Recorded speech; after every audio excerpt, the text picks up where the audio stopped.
Hey everyone, I'm here with Sam Schepis. Sam is the head coach of the JPS team that are competing at this year's Team Champs. Sam, it's nice to have you here today on this conversation. It's good to be here. I'm a long time listener, so it's nice to finally be invited I can see to, that the dad jokes have already infiltrated your dialogue and conversation. yeah, they've absolutely penetrated me. I'm glad. Now, JPS have a team competing at this year's Team Champs. Now, you didn't actually have a team at the most recent competition that we had last year in 2023. The last time that JPS had a team was in 2019, which was actually the last comp we had before 2023 because of the whole pandemic and a bit of a break in the middle there. Can I ask you why you guys didn't have a team last year and why is it that you've decided to put together a team for this year's Team Champs? Uh, Probably a good question. I just think generally, it comes down to like the timing of competitions for, I guess, the lifters and athletes that we have across the year. And we had a lot of lifters competing earlier on in the year and who didn't have plans to compete. So it was just something that it probably didn't align as much in terms of getting a team that we felt would be competitive together. Whereas this year, we had a number of clients who are like, athletes making plans for their 2024 season, being like, oh, I want to compete, whatever. Team champs is March. So we're like, okay, well, why don't you do this? You can represent us. So we feel like we put a pretty good team together and hopefully we'll have a chance at scoring some points and, placing or winning. Nice. Excellent. And so tell us a little bit about who you've got on the team. So I think it's Ali, Brandon, Rosie, and Jacob. Do you want to talk us through who they Yep. are, which classes they're in? Okay, so we'll start with the girls. Rosie has competed for a number of years. She's been training with me for probably like maybe 6 or so years. She competed once last year, because it's the 2nd of January, and did really well. So she had a decent stint off training, made some, decent stint off powerlifting training, and was still training very consistently. Came back and pretty much like crushed all her old PBs and is just, quite competitive at her weight class. She'll be competing in the 67.5 kilo weight class. Ellie Roberts is one of Jacob's clients. She's very fucking strong. Can I swear? I'll swear. Yeah, of course. Go ahead. She's very strong. She's very strong. Has only competed for the first time this year, just gone. So she's still making some newbie gains, and will also be a hopefully very competitive lifter in a 67.5. So my hope is that the girls go first and second in the 67. Um, I'm not entirely familiar with who the other lifters are, but I'm pretty confident they'll at least be competitive. Um, Brandon, what can I say about Brando? As long as he doesn't repeat his uh, weekend antics through the rest of his prep, he'll be in good form. He's going to be cutting down just a little bit of weight to the 67.5 kilo weight class. He should be pretty competitive there. Um, Very much going to be hoping to see him squat 200. He's very dedicated. He's very strong. And he's always a good time. Great to coach. And then Jacob, I think he's returning to the platform for the first time in probably 4 years. I think the last time he competed might have been team champs. So it's kind of like it's the only competition that he gets out of bed for. Okay, I'll Um, take that as a compliment. yeah, do so. So yeah, he'll be competing. Um, it'll be interesting to see how he goes. I was actually chatting with him about the other day, saying, "Oh, what do you think you'll lift? Like, do you think you'll squat? 240, 250?" And he kind of was like, laughed at me and was like, "No, no chance." I'm like, "Well, that's where you need a squat, if not more." Um, so it'll be interesting to see what he can pull together. He's naturally very strong, very robust, and doesn't seem to get injured ever, which is very fortunate. So I'm hoping that he can really pull his finger out, string some good training together, and if he does, he should at least total like high 600s. I don't know if maybe close, yeah, maybe like high 600s. It'd be great to see him total 700, but I really don't think he. I don't think it's necessarily possible unless something extraordinary happens in the next, what is it, 10 weeks. 9 weeks. Nine Yeah, weeks he's gonna have to is string together some nine very weeks good is a long training and have time, a but good it's day. not that long. Yeah. Yeah. But we'll see. Like, I mean, the team champs is different to other competitions because you have to think about every single lifter, where they place, and ultimately do what you can to get the most points. You don't necessarily have to win every division to be successful and win the day. So let's see. Let's see. Yeah, I mean, you're very much right. It's like it is a competition that needs each person to put together the best result they can. Yeah. I asked Didier this actually earlier about how many points do you think you need to win. Now, to give you some context, last year the winning team had 3 winners and a second place, and I think in 2019 it was very much. I think it was the same. It was 3 winners and a second place won you the comp. That was with 13 teams in both of those. Now this year we're going to have 22 teams, so it's a much bigger field. There's a lot more lifters. Do you see that meaning that with more lifters that you're going to need to score even better? Like you're going to have 4 winners in order to win the comp, or do you see that No, being because of so many because the points weight being classes divided are the across so many same. people? Yeah, the total amount of weight classes are the same unless we've changed federations again year on year. Um, but I think you can probably win with 2 wins and probably 2 seconds if Okay, there's 22 teams, because that's a massive increase from 13. yeah, it's like almost You know, doubling, it's right? just like, yeah, right. So let's presume every team's putting up people that they think can win categories or at least be competitive. So I mean, if you wanted to be the most successful team, you should really enter lifters not in the middle weight classes. Right.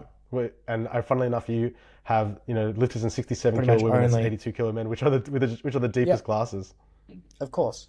But yeah, but they're also, yeah. So it'll be really interesting because I think they're going to be competitive, and I know that if they went and lifted at like a local meet, those girls and Jacob would probably win, right? But Yeah, it's almost be different best if lifter in those everyone comps. else, yeah, right. So you pretty much, I anticipate you're probably going to get most of the local meet best lifters or people who are going to be very much pushing close to winning best lifters, male and female, will be put in teams to compete at this. So it should be highly competitive in all weight classes. Um, I think two. Now I think two. My prediction: 2 wins and probably 2 seconds is going to be enough. All right, so you've heard it here. 2 wins, 2 seconds is enough. Now you touched on an important strategy, I suppose, that I expect to see coming out from some more coaches, which is putting lifters in categories that they think they can win, and also the idea of moving to categories that are a little bit less competitive in the hopes of scoring points there. Would you consider putting Jacob in the 90 kilo class where there's only 5 men instead of the 82.5 kilo where there's 13 of them? Knowing that, yeah, probably. Okay, so there is a But that is a then what happens? consideration because there's also the Yeah, meta of course. strategy But of then if staying in if the six 82s other and people, taking points off someone else, yes, and but that then too as it's well. What you're still about the to say. same number of points. Um, and someone wins the 92s or gets them there. It just depends because if you go around telling people change classes, I mean, obviously there's rules around up until when you can change classes. But if people hear this and start changing weight classes, it's kind of like when people start fucking around with their third deadlifts. It's like Yeah, you instead of kind of have to just wait for the sticking to what chips you know to best. you kind of have to wait for the chips to fall to know what happens. So we'll see how Jacob's prep goes. I mean, he could do either. Um, we're also toying up with the idea of sending out some. I think they weigh like 49 kilo women. Do you have any? What's the lowest weight class in women's? The lightest class is 48, and there is a lifter in there, 48. a One single lifter. lifter. So you got a Oh, guaranteed second if you do that.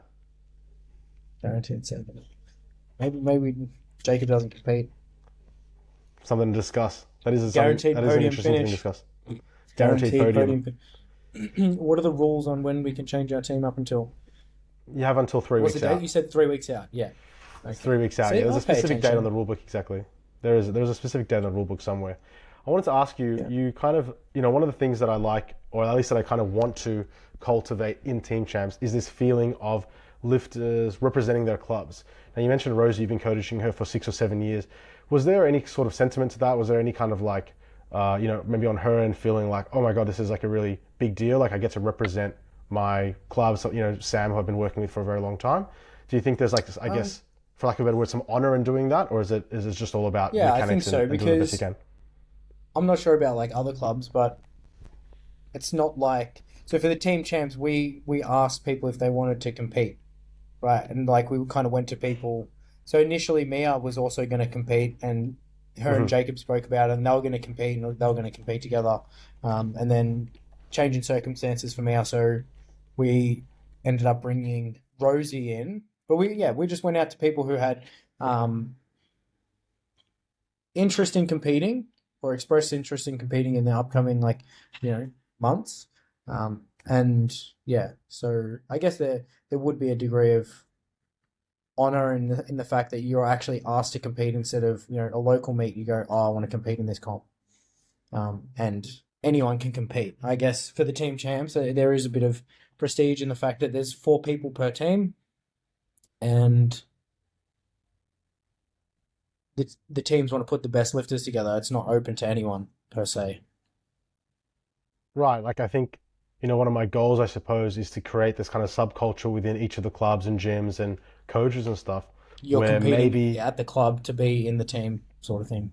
yeah, like maybe a goal of one of the members is like, I want to represent JPS next year, so I'm going to train my butt off so Mm. I can, be selected, I suppose, in that sense. Like, I know it sounds a little bit like I'm putting as if the team champs is on this pedestal, but that's kind of like part of the goals that I have is to Yeah. create that sort of prestige and create that level of like desire from lifters.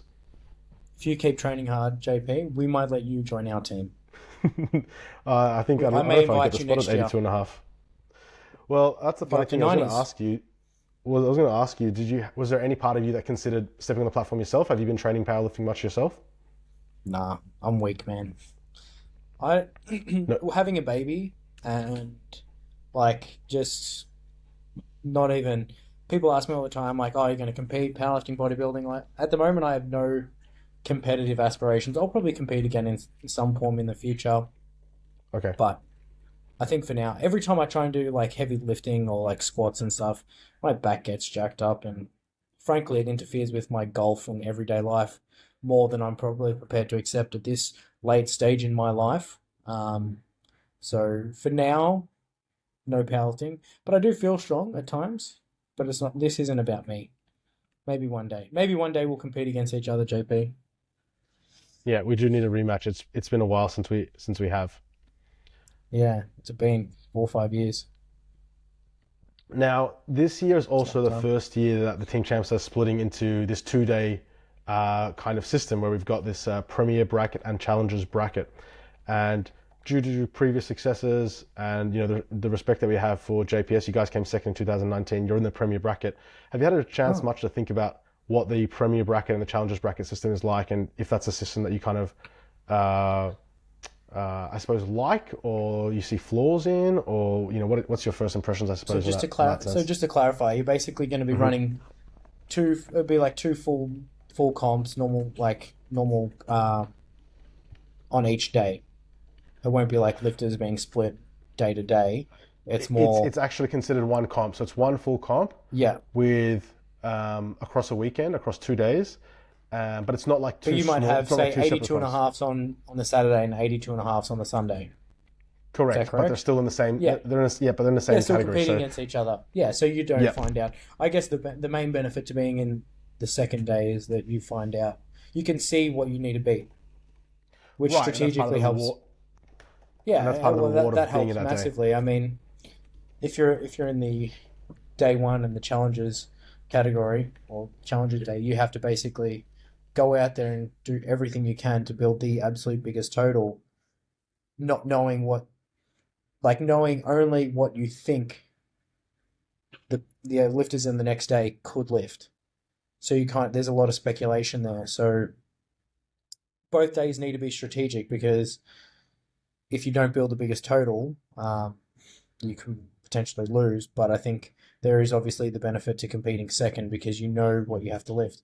But at the same time, if you see what someone's already lifted, that may force you to try and take a lift that you don't necessarily think you can make, or it might force you to like lose to someone else because you make a silly call trying to beat someone. it'll be interesting Yeah. to see how it plays out So it's because I like haven't really there's seen like pros and cons competition. with it. Yeah, to both. I think there's always a benefit to going in and just going in blind and just being like, well, I'm just going to compete and lift what I can. So I think going in and knowing, oh, I have to beat this total, um, I think it's really hard psychologically because if you're behind, like let's say, I mean, you probably experienced this, like even just competing at like nationals or something. You start playing the catch up game in your head, and you're like, oh, they outsquatted me by 12.5 kilos. And it's like, how am I going to make that up? That means I've got to do Hmm. this on bench, this on deadlift. And then they outbench you again. And you're like, oh, now I've got to out deadlift them here. And it kind of throws you off your game because instead of focusing on just lifting, you're like worrying about what someone else is doing. You're worrying about the numbers and you're just not in the game as much as you may be. And it ends up being a detriment. So I think our plan of attack will just be see what their totals are from the day before, and then just try and build the biggest total that we can build for each lifter, and not worry too much about you know where that falls until final deadlifts. I mean, if it's a few kilos, you might pull for a podium or something if it's appropriate, but you know if someone's miles ahead, you're not going to try and chase them just because you know their total. Yeah, I think that's quite a wise, I suppose, approach to it, right? It's like, like obviously you're a good lifter and a very experienced coach as well. And so it sounds like what you're saying is like, maybe your advice would be don't get distracted by what other people are doing and instead Yeah. just do the best you can. And sometimes I'm sure you've seen this dozens of times, right? Where someone in a local comp wins their weight class by 2.5 kilos or 5 kilos completely unknowingly. Like they didn't even look at the scoreboard. Yeah. They won They their just weight did what class they by could. 5 kilos and because all they did was focus on themselves. Whereas maybe if they were so focused on what other people are doing, they might have, like you said, throw them off their game and they make more mistakes. Yeah. So that's a Perform very interesting worse. insight there, actually. Cool. I'm happy to teach Right, you more and about powerlifting if you want. I Strategy, would really coaching, enjoy that. Yeah, Yeah, perfect. well, I need to learn as much as I can, and you're a multiple-time national champion, National. so No, I only should one do the time. best thing. Only Only one one time. time. Okay. Oh, sorry, it was me. That was the multi-time. That's right. Sorry, I just Yeah. got confused there. It's very Touche. easy. It's Touche. very easy to get those two things confused. Now, you touched on something earlier about there's more weight classes now. In the previous systems when we were under IPF rules, we had Are there 15 more weight weight classes now? classes. I was more making a joke about like if we continue Okay. to change federations, there may be more weight classes. Is Okay. there Well, in actually the, more the weight IPF, classes? yeah, in the IPF there was 15 weight classes, men and women combined. Now there's 21 weight classes, men and women combined. So Didn't. personally, Yeah. I don't There like you that go. because that dilutes the talent. I would have preferred there to be fewer classes and deeper fields. Yeah. How do you see that changing the landscape? Like, do you feel like that? I mean, obviously that dilutes the classes, but do you think that changes something fundamentally about the way lifters trying to fall into their categories or fight for things, or is it neither here nor Yeah. there? Well, it's obviously substantially less competitive in each category, which means that records, it's like it it has a big flow-on effect because let's say old IPF days where you got 74s, 83s, so larger gaps between weight classes meant that if you were someone who sat in the middle of a weight class, you either had to try and fill out a weight class, which would take generally years to build lean mass, unless you do a dirty bulk like some multinational champions that I know. I won't say Yeah. who. Um, No, I don't know who you're talking about. no, no. Or you have to cut, right? Like, are we, there's like you cut down to 66s and then it's like you would be a prime example of someone who's like between weight classes in the early stages of your career, right? So you end up cutting down to a weight class and being more competitive. Whereas now there's just more weight classes, so you kind of naturally fall into one. So I think it suits more people now having more weight classes because more people can sit where they want to be or where they're comfortable. Yeah, like Which there's means literally that more there's less options. weight cut. There's literally just less weight cutting, and these days, like less people have to cut as much weight. If you were Yeah, and if you're I an feel like 80 kilo go. lifter back in the day, you had to cut to 74, right? So now it's like 1 kilo less. Or you just stay in the 82s because there's, it's not that far away. Whereas like 80 kilos to 83, that extra half a kilo difference made a difference. I don't know. I I liked the old ways. I liked the old weight classes. Um, but I when they change, like for example, the year that I won nationals, it's like that suited me perfectly to be 77.5 kilos because I didn't have to try and like lose a couple of kilos to be down there. It probably suited a lot of the lifters that we competed with, actually. Yeah, that were once previously 74s, right? Yeah, because you could just be a little bit heavier, a Yeah, I think like little bit more comfortable.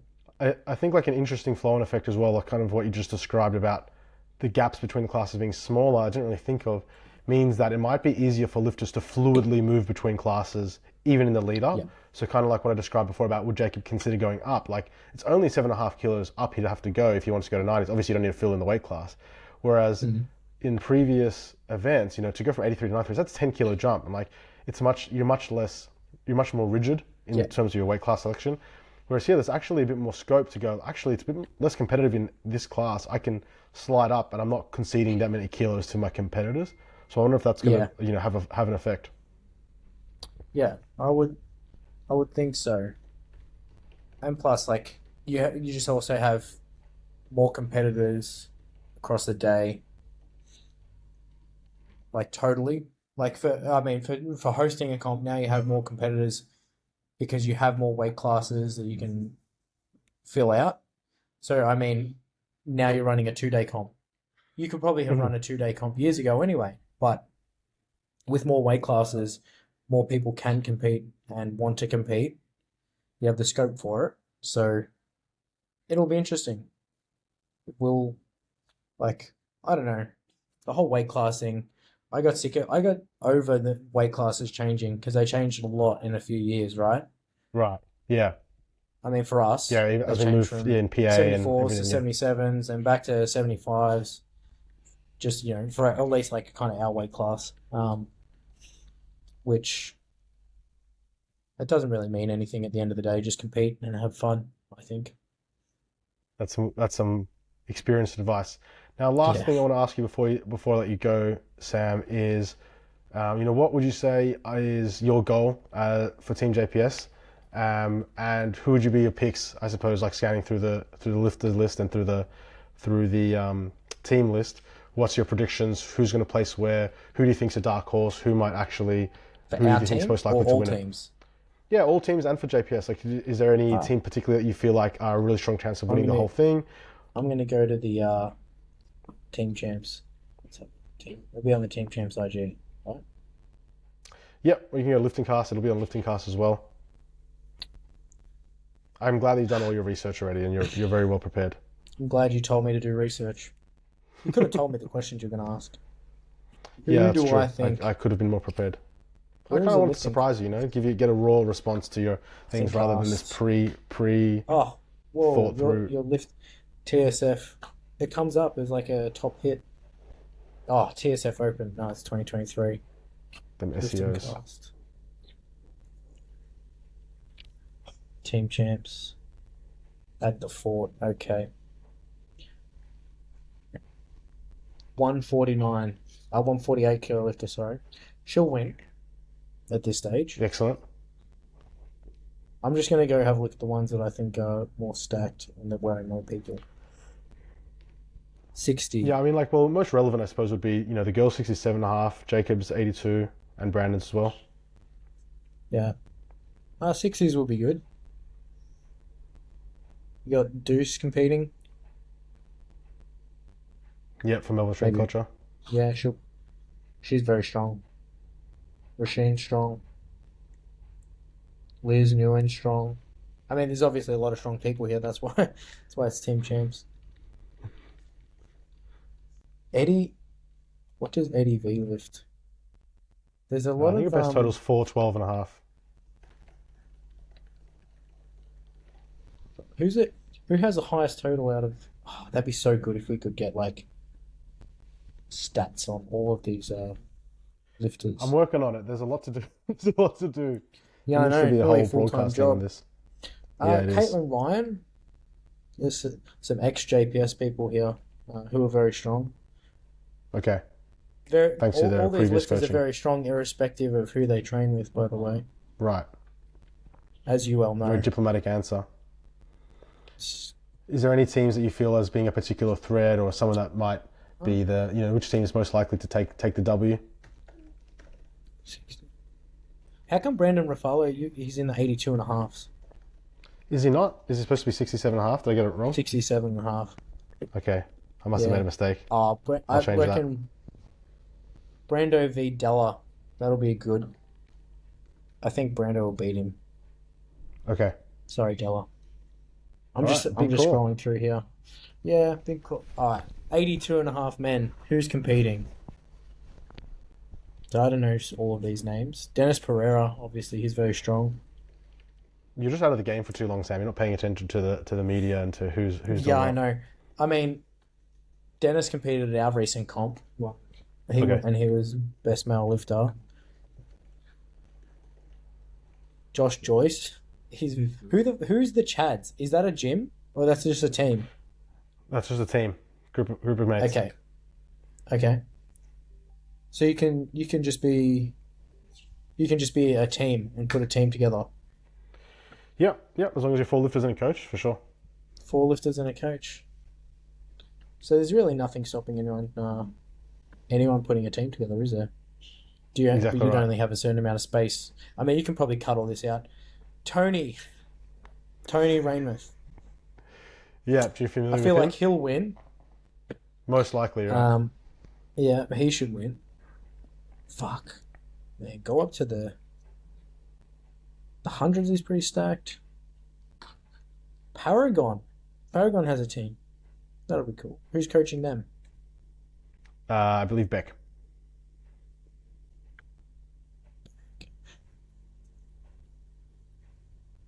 Okay. I mean, there's a lot of names I don't know here. It's not like the old days where you used to go to a comp and know pretty much everyone who's lifting. Yeah, I mean, like I said, you're a has-been now that you're semi-retired from powerlifting. Would you say semi-retired or retired? I haven't done a deadlift I've done a deadlift since last year. Call me retired. But you see what I did Good there. one, Dad. Thanks. So I take it from this thorough research that you've done. Who do I think is going to be the most? I mean, look, I'm going to say that the teams your team, 3PT will probably be competitive, just seeing who they've got lifting for them. Apex, this is the thing. Like, you look at Apex, they've got Tony Rainmouth, who's pretty much a shoo-in to win. And then they've got someone else competing in the 110s, and there's only 4 people. And then they have someone in the hundreds. Hundreds is pretty stacked. Where's their fourth? It's very person? deep, yeah. Trying to find their fourth person. What? Where's their fourth person? Apex.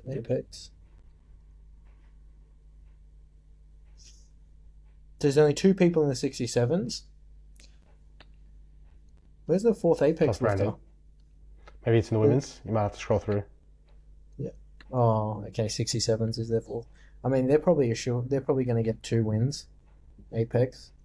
So if their other lifters do really well, Melbourne Strength Culture will do well. I think all of the bigger team, the gym teams are probably going to do well, who have very experienced lifters going at it. Yeah, this is the thing though. It feels like you want to say that everyone's going to do. It's the thing is, you feel like you want to say everyone's going to do well, but it's you feel like you want to say everyone's going to do well, but doing well is a relative thing, and only so many teams can be on the podium, only one team can win. It sounds like you feel like it's almost impossible to call. Like, it almost sounds like you want to say, like, there's no way that anybody could come close to getting it right or predicting the final results. I mean, you could guess. I can tell you who I think won't win. Go on. No, I'm not going to do that. That would have been a great clip. I know. Well, you can still clip it and then make people watch the whole thing to find out that I said I wouldn't say that. That's genius marketing. That's clickbait. Excellent. Who do you think will win? It sounds like... Who do I think will win? Yeah. I think, like you said, the gym clubs are obviously always going to do well because they've got a big pool of lifters to pull from. I mean, Victor Liu won it last year, and he's got he's obviously a very good coach and has a number of strong clients, so I think he's clearly as one of the top picks to be on the podium. But yeah, kind of like mirroring or echoing what you're saying, I just feel like it is very hard to say because a lot of clubs could do well. Like I don't think Apex would win, but I also wouldn't be surprised if they did. And I feel like I could say that about half a dozen teams of like, I don't think they'll win, but I wouldn't be surprised. I'm even looking at Melbourne Strength Culture. They've got a lifter by themselves, so it's a guaranteed win. Same as Lou Lift. Lou Lift in the 52s, winner by themselves. There's 2 in the 52. But yeah. Okay. Oh, sorry, 2. Yeah. But Lou Lifter should win. Yeah, Cat should win. Yeah, right. And then, so that's a guaranteed nearly for them.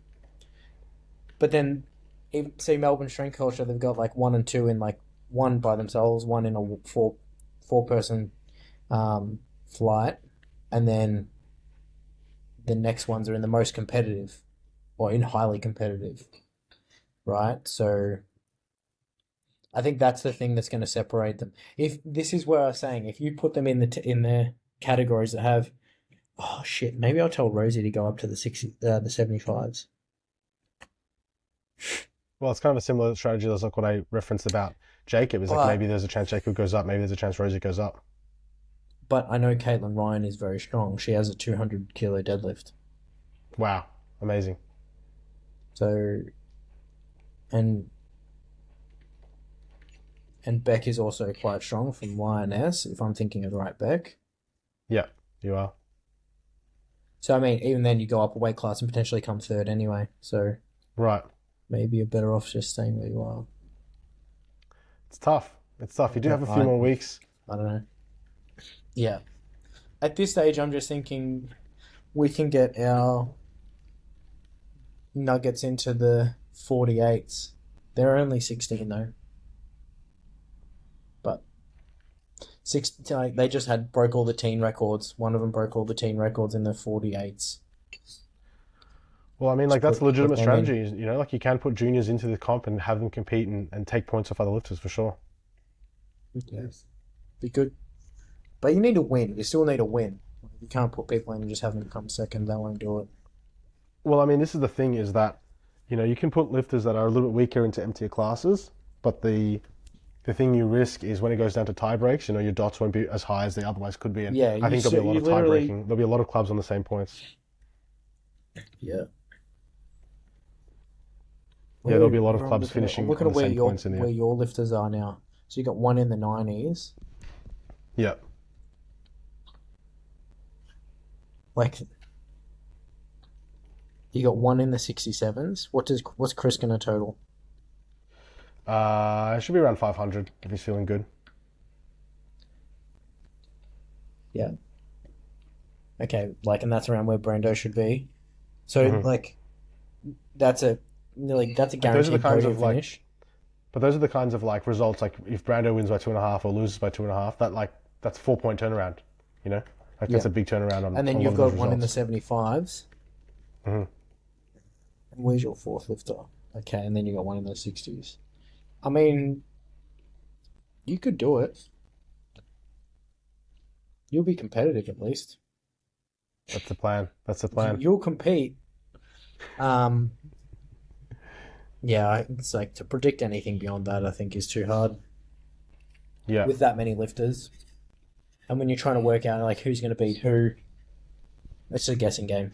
There's just so many permutations. All it takes is one team, you referenced Melbourne Strength Culture having a strong team, but if 2 of their lifters have a bad day, then all of a sudden they go from getting 6 points each to 4 points each, and you've just dropped 4 points, and that's going from 2nd to 7th.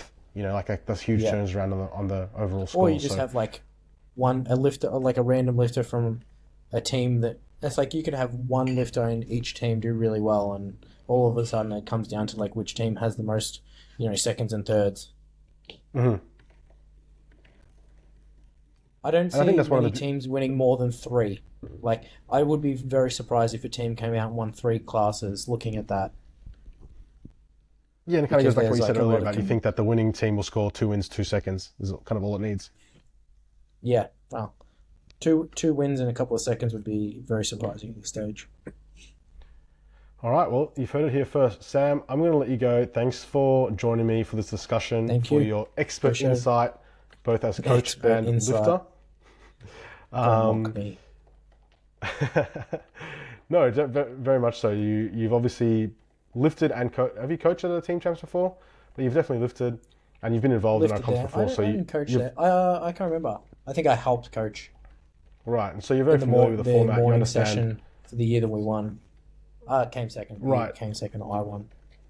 Yeah, yeah. So you understand the format, and so as the competition continues to evolve over the next few years, and more coaches get more experience, there'll be more learnings that we can kind of all draw and kind of use to our advantage. So yeah, thanks for your time, 100%. Sam, and I'm looking forward to seeing you in a couple of months. Preemptively, thank you for hosting it. It'll be good fun for everyone my pleasure. involved. Looking forward to it. All right, thanks a lot, mate. We'll Bye. be in touch anyway. Thanks, mate. Bye.